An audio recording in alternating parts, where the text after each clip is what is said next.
Hey, what's up, everybody? Welcome back to Bet on Us. We are BK and Sab. Sab, week 3. I don't even know what to say. You're lost for words. All I can say is I would say don't bet on us, but I don't want to steal some of your limelight. You did okay. Yeah.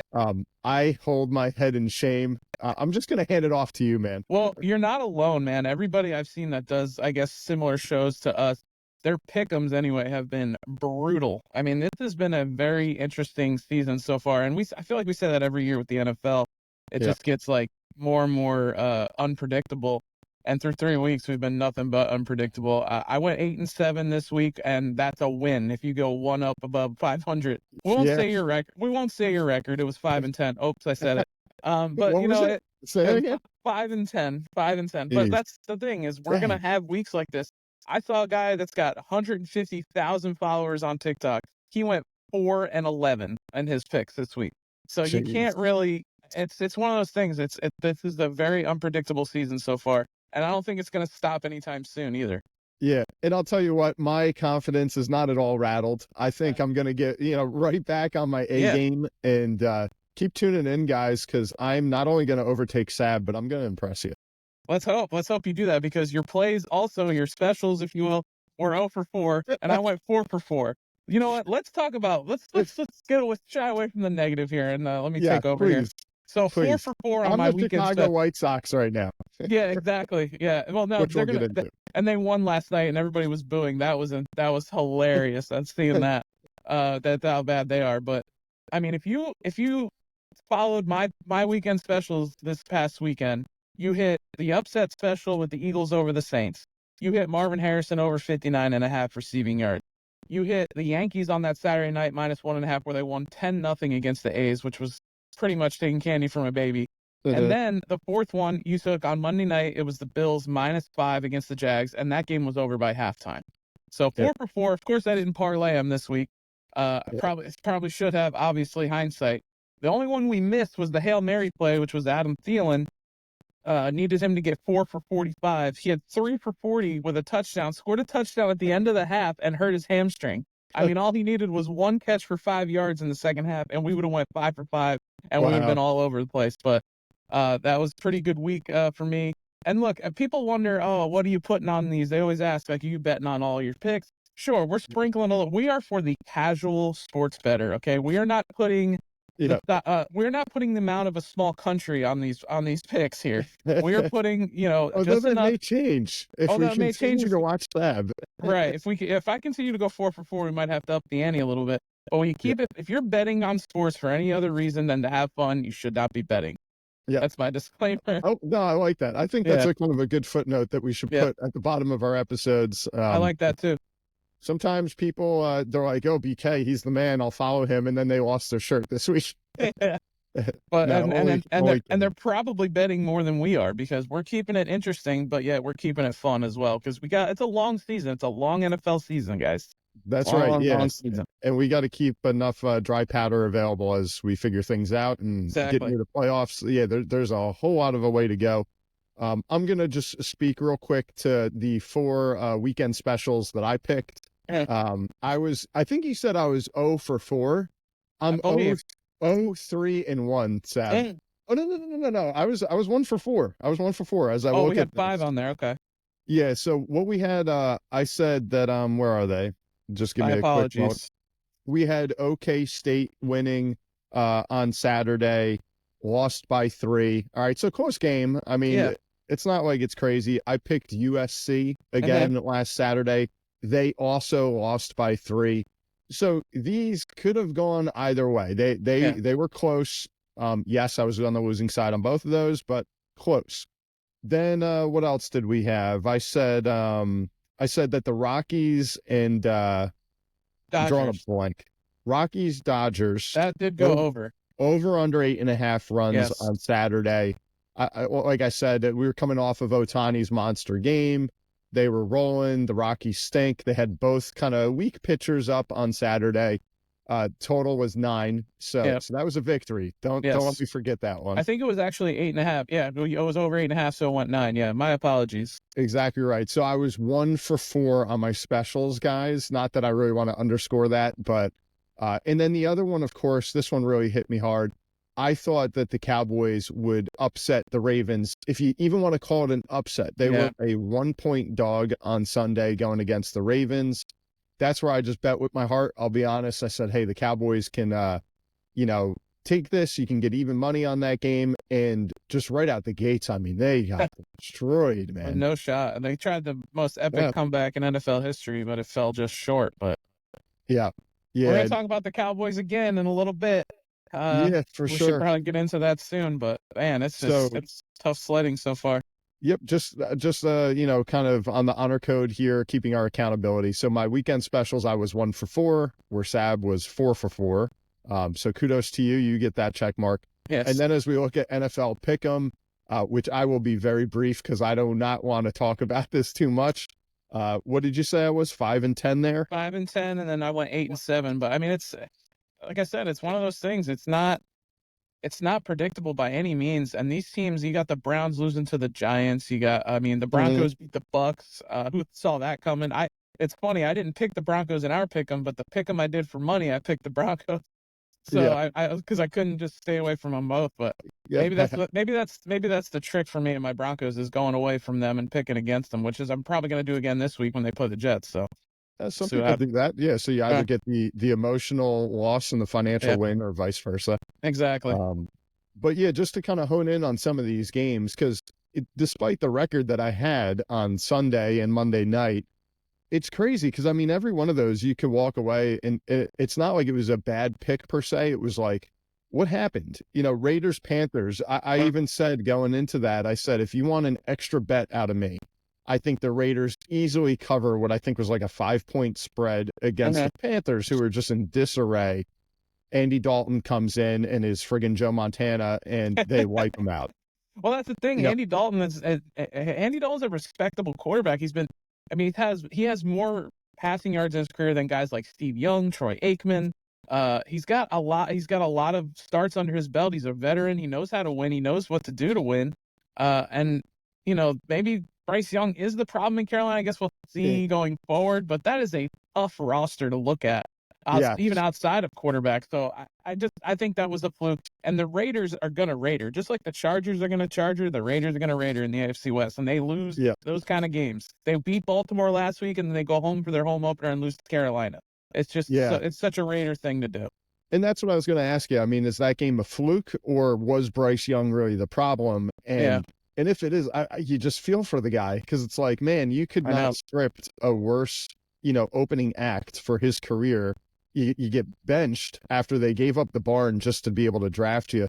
And then, Andy Dalton, not really that well known, that reputable of a quarterback, comes in. And so I don't know. I mean, Bryce, I know he's a class act. He's rooting for them. But inside, it's like, man, he's got to be thinking like, how did you do it? And I couldn't. It's Andy Dalton. Like I said, he hasn't won any really playoff games in his career, but when he was with Cincinnati, they were always there. They were like 8-8, 9-7, whatever. They were always around and sniffing around anyway. But if you're the Panthers, you have to trade this guy yesterday. You're clearly saying by benching him week Bryce Young, correct? I don't think you get much for him. Well, the thing is if it's week 3 into his second year, you're clearly saying that, all right, we made a mistake. We're not going to stick it out with this guy. We're done. Because if you were gonna have him wait to start, you wouldn't have started him last year right away. They had no choice. Yeah. So to me, you look like a team like Miami, maybe the Raiders. Get anything that you can, because the longer you wait and the longer he sits on that bench, his value is decreasing by the minute. So you might even only get a 4th-round pick right now. You better go take it, because by week 7 or 8, it's going to turn into a 5th. And then you're going to see a deal like the Bears had to do with Justin Fields and get a 6th-round pick. And look at Justin Fields. He's 3-0 in Pittsburgh right now. Not that he's lighting it up by any means, but he's winning football games, which is something the Bears aren't doing with Caleb Williams. Yeah, your guy Caleb that you're riding so high on. Thank God I traded him. I don't know. He's gone now. So somebody else's problem. Exactly. But, so, I mean, we had that one. Again, that was a surprise. I got egg on my face, whatever. Broncos, Bucks, big surprise for everyone. With the Browns game, this is something that I think is really important. And it gave me pause, because remember, the Giants had played before the Cowboys on Sunday. Yep. I said, you know what? The Cowboys looked awesome week 1. against the Browns, right? And then week 2, Browns don't look too hot. And then the Giants, who are just struggling mightily, they come in and they're whooping up on the Browns. And that, like, I almost wanted to call an audible on my weekend special Sunday afternoon when I was like, all right, Cowboys got whooped by the Saints. They played the Browns and looked awesome and we're getting all excited. But now it just looks like the Browns might be kind of like in the basement of the NFL right now. Yeah. So I think that kind of, hampers or tampers our expectations of every team that's played the Browns yet. And I'm going to come back to that on our Thursday nighter because we'll see 2 guys that have already had that test. Exactly. Saints, Eagles, come on. I called the Saints. That was a done deal. I don't know what the heck happened at the end of the game. Saquon just goes off and has the best run ever. Yeah. And then we had the Chargers, Steelers. And then this is my other fantasy quarterback, Justin Herbert. Yeah, who knows how long this ankle sprain is going to go for. And it's a high ankle. It's going to linger. It's going to linger. Yeah. High ankle sprains are not something you want. If you want you want a low ankle sprain opposed to a high. And I think he's got to miss a game. I think he's got to miss a game at the very least because he clearly should have not played this past Sunday. He re-aggravated it. So I don't think he plays this week. And of course they're playing the Chiefs. And it's like you have to play that game. But I think you got to concede it, if you will, in that regard. That was another one again. Because again, we record these on Saturday morning, the NFL Pick'em. Sunday, you look at the warm-ups of Justin Herbert when they were shown on Countdown. He was like gingerly, like almost limping along the field, doing like such minor exercises to warm up. He did not look ready to go. And then when you think of TJ Watt on the other side, that was sounding some alarms that, hindsight's 2020. Maybe I would have called it differently. And just to add to it, you got the Chiefs the following week, a game that if you're going to have any sort of chance at the division, because let's be real, the Chiefs are going to win the division. But if you're these teams this early, you got to think, all right, we all have a shot. We all have a shot. You're playing week 4 against the Chiefs. You're going into the game against Pittsburgh 2-0, and your quarterback's hobbled, and you're going against that defense in Pittsburgh. And you got to sit him in that game because you need him for that game against the Chiefs. I know it's every week you got to try and win, but that was just not smart. And I think that's Harbaugh in a way going, we got to go 3-0. We got to show everybody we want to go 3-0 into that game in Kansas City because whatever you want to say about Harbaugh, he loves the limelight. He loves the talk about him, just like he did at Michigan. And I think that was just a bad move. And that was Harbaugh's first bad move as a Chargers coach was starting Herbert on Sunday. Yeah, maybe a little bit too aggressive. Yep. And kind of rounding things out here, we had the Monday night slate. We had the doubleheader. I want to get your take on this, and I'm going to just share a stat I think is crazy. So you got the Jags just blown out of the water by the Bills, and the Bills look amazing. Don't get me wrong. I mean, they did it to the Dolphins. They did it to the Jags. Maybe not the highest level of competition yet, but they look best fantastic. Player on planet Earth playing for him. Yes. Best player on there. And your hero, my guy, Josh Allen back there. Yep. And then the Bengals, I mean, I think that's come as the bigger surprise. But listen to this, Sab. I'm going to tell you this. So top 10 highest paid quarterbacks after 3 weeks. Number 1, my man Dak Prescott getting $60 million a year. He's got 1 win against the Browns. Number 2, Joe Burrow at $55 million a year, 0 wins. Number 3, Jordan Love at $55 million a year, 0 wins. Trevor Lawrence, my starting fantasy quarterback, everybody, $53 million a year, 0 wins. All right, then you have Tua right there with Trevor, about $53 million a year, 1 win. This list goes on. Jared Goff, Justin Herbert, Lamar Jackson, Jalen Hurts, Kyler Murray. These are the 10 highest paid quarterbacks in the NFL right now. A couple of those guys I listed at the end have 2 wins, like Herbert and Goff. But it's crazy. We were talking about quarterback play going into the weekend, and it looks like the studs of the NFL, if you will. What's going on? Well, another thing in common about those top 10 paid quarterbacks is they all have one thing in common, too. They have 0 rings. No rings between all of them, okay? And that's the big thing, too, is you see these guys like Mahomes. You see these guys like Brady back in the day, obviously. You have to have a team-friendly contract of some sort in order to build around you. And none of these teams, like the Chiefs, like the Patriots in their heyday, what did they also do? They never paid the wide receiver. The 49ers gave Ayuk that money. The Cowboys gave Ceedee Lamb that money. That also doesn't work. If you look at the top the Super Bowl champions over the last 10 years, none of them have a top flight paid wide receiver either. So the Chiefs get rid of Tyreek Hill, let the Dolphins pay him. What do? They win back-to-back Super Bowls going for a three-peat. Like, you would think that teams got to see that. And I think that's what was happening with the Niners too, is they gave Ayuk the deal that they wanted to give him. Granted, it was probably too much, but they didn't want to go up that $5 million because they know that we got Brock Purdy we got to pay soon. Nick Bosa is going to be up. Trent Williams, they just got paid. They restructured him a little bit. Debo is going to be eventually. So it's obviously got the CMC issues. So I think it's a thing where you have to budget your money correctly and see what these teams that constantly win are doing and try and emulate them. And if you're a guy like Tua and you're the Dolphins, you go before it happened, or maybe even Dak, you say, look, you want $60 million, go get it somewhere else because we're not going to give it to you. And see what you can do. I know quarterback, it's tough. You need a quarterback. You have to have quarterback play. But another thing that's crazy too, and I can't believe me, of all people, is about to admit this.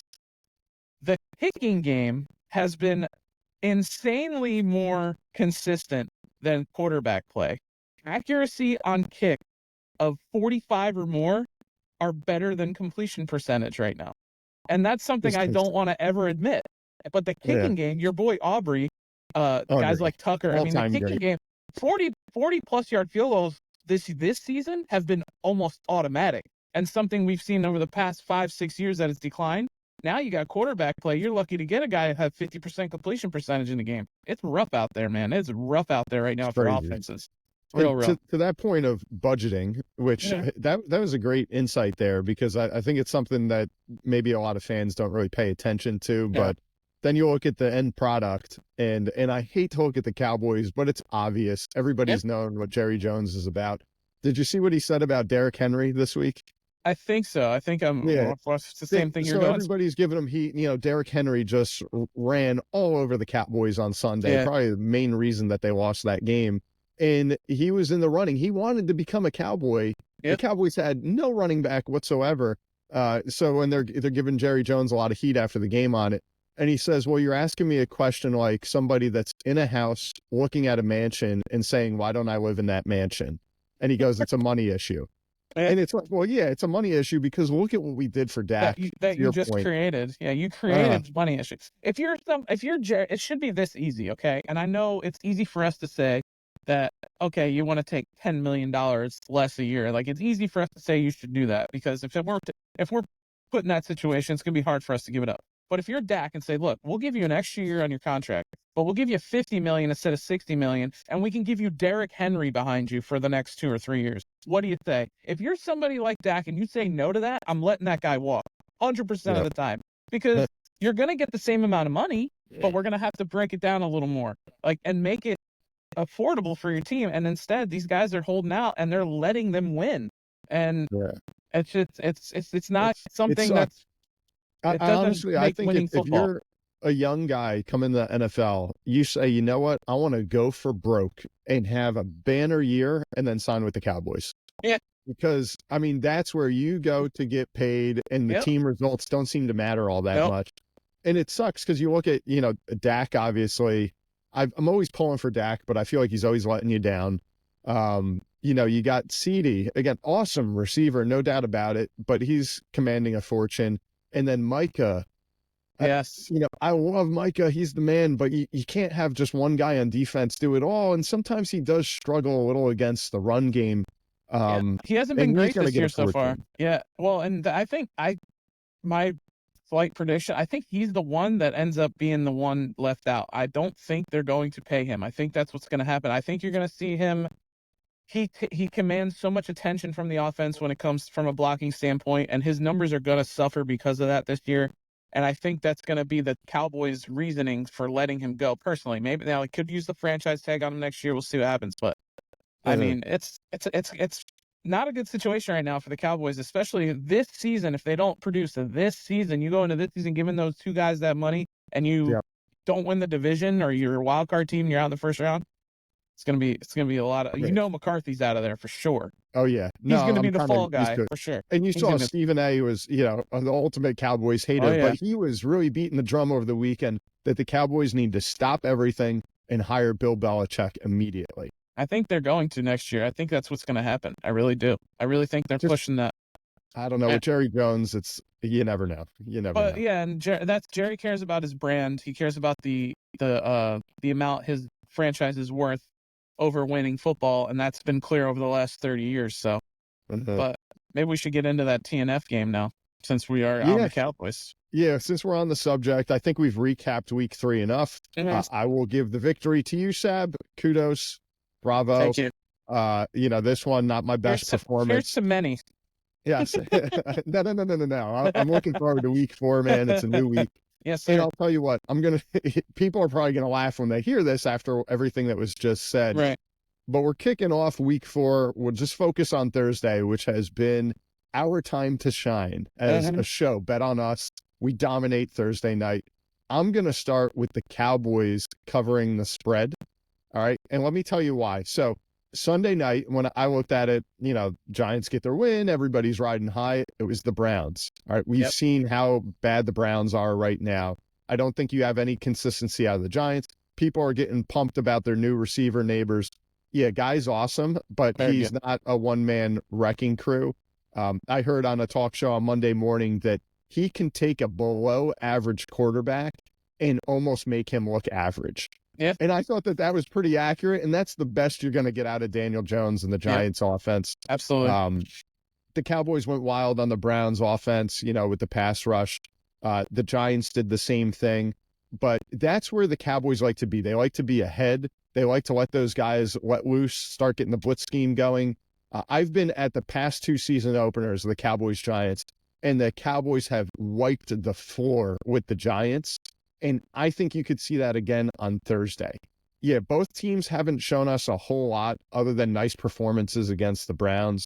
But I think if you just look at the ingredients of what's on the field, the Cowboys have a lot of that same structure that has dominated the Giants. And the Giants have a lot of the same structure that has just gotten blown out by the Cowboys. So what I was getting at is Sunday, when we had some of that kind of Giant high, Cowboy low, the line for Thursday was -4.5. Okay, Cowboys -4.5. I looked at it this morning. It's Cowboys -6. All right, so it's moving quickly that people are starting to hop on the Cowboys. And last week you called that the Jets would win by at least 10, and I couldn't keep it together. I was laughing. I'll tell you what, I took the Cowboys -4.5 on Sunday. All right, I don't think you can get that anymore. But if you said you want something exciting, I'll take the Cowboys by at least 10 on Thursday. And that is my pick for Thursday night. Excellent. Well, just to piggyback on yours, I am in agreement 100%. This is one of those picks that you don't overthink, okay?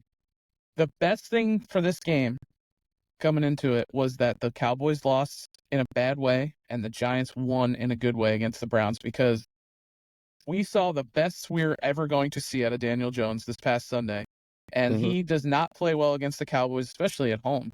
And in prime time, as we know, last year in prime time, they opened the season 140-0.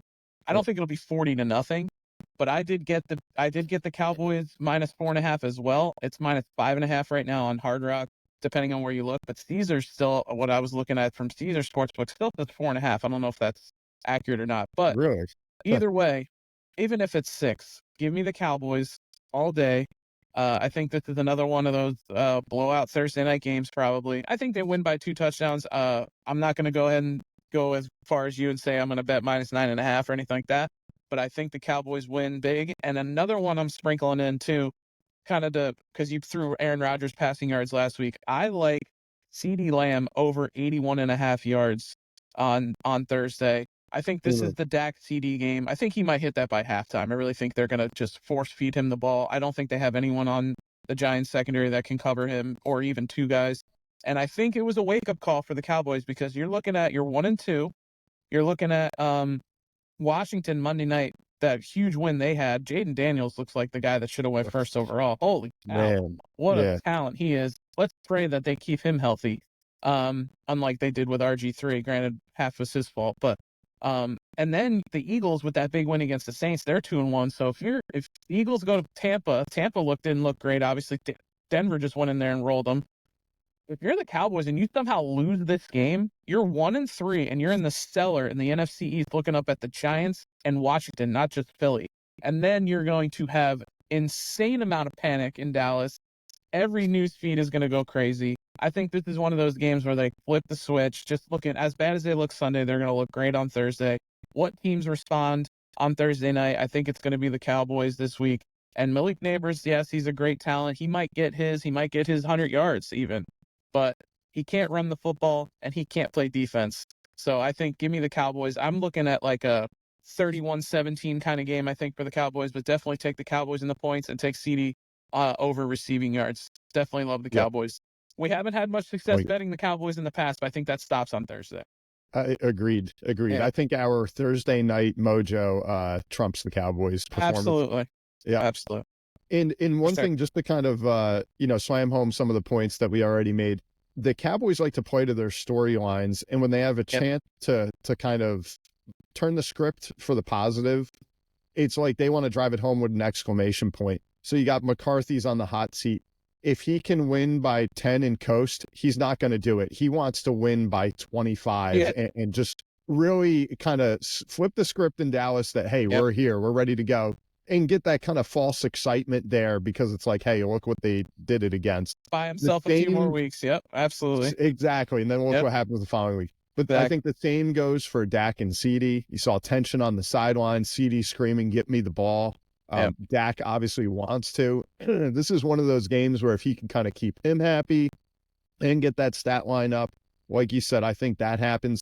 And then the Cowboys D that everyone was so excited about. And now they're questioning, hey, was Dan Quinn the real deal? Because what the heck's going on? I think they want to address that too. And so I would throw in a bonus. This is not something I'm doing, but if you say, hey, I'm a Cowboys fan, I want to do a little something more than bet that spread, I would look to what can we do on the defensive side? What's the over-under on Dallas sacks? What's the over-under on Dallas interceptions? I think the overs there are going to be very achievable on Thursday night. So if you want to do some of your own research, guys, that might be one just to kind of go play around with. I like it. I like it a lot. Yeah, I think it's going to be a total team win for the Cowboys on Thursday. And to go back to the Dan Quinn thing, they had those games last year where they just gave up a ton of points randomly and looked bad. So I don't know necessarily if it's a Dan Quinn thing. It's probably just a personnel thing. Trayvon Diggs is one of those guys that's feast or famine. He's either going to get 3 interceptions in a game or he's going to give up 3 touchdowns. And Micah Parsons is either going to be non-existent or he's going to have 5 sacks and a fumble recovery. DeMarcus Lawrence, same thing. It's like, it's just one of those things but when they put it all together, like they did against Cleveland, they look amazing and they're like, holy cow. And I think this is one of those games where they put it all together and we're going to be having that seesaw with the Cowboys throughout the year. Yeah, it's one of those things where if you could take the futures of, hey, Cowboys win this week, and then who cares who they play next, but they lose. Yeah. I hate to say that, but it's like one of those kind of parlays that you it is what it is. Interested in. Well, yeah. So that's a little recap, guys, of week 3, a little teaser on Thursday night. Sab, any closing thoughts? I know Saturday we'll talk some college football too and give you our NFL pick'em. Yeah.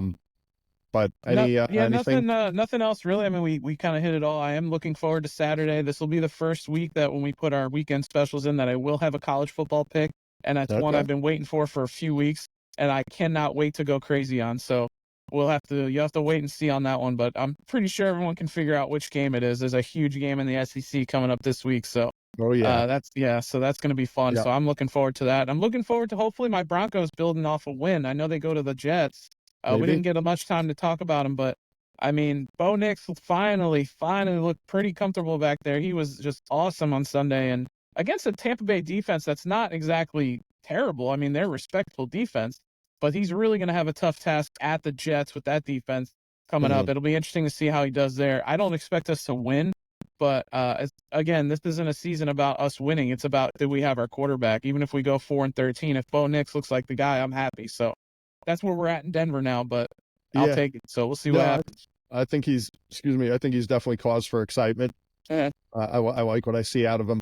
And just to switch gears kind of in closing for our baseball fans out there, and I'm repping the limited edition Mets hockey jersey here from Citi Field. But I know last time we had talked about we want a Subway Series. How sick would that be? We were questioning what were the odds of that. Last I looked, guys, that is possible. You can go out and bet a Mets-Yankees World Series, and right now it's plus 3,200. Okay, Yanks are the odds-on favorite, for the AL to get in there by a long shot. I think if they don't make the World Series, it's an upset. Okay, of course. Mets got a much tougher path. They're not even in the playoffs yet. They lost last night to the Braves. They just got to win a couple games here, and then they will get that wild card. The Diamondbacks got smoked, so that at least helped them out. But they have a really good chance of getting the wild card. And you look at kind of in the NL, the hottest teams, the most dangerous teams, I think you got to say the Mets and the Padres. So look out for the wild card on the NL side. Maybe we do see that Subway Series again. It's at plus 3,200 if you want to have some fun. Sprinkle a little bit on there. Why not? I like it. All right, guys, we're going to see you Saturday for some college talk, NFL Pick'em. Again, please subscribe, leave us a review, and we'll see you guys next time. Peace.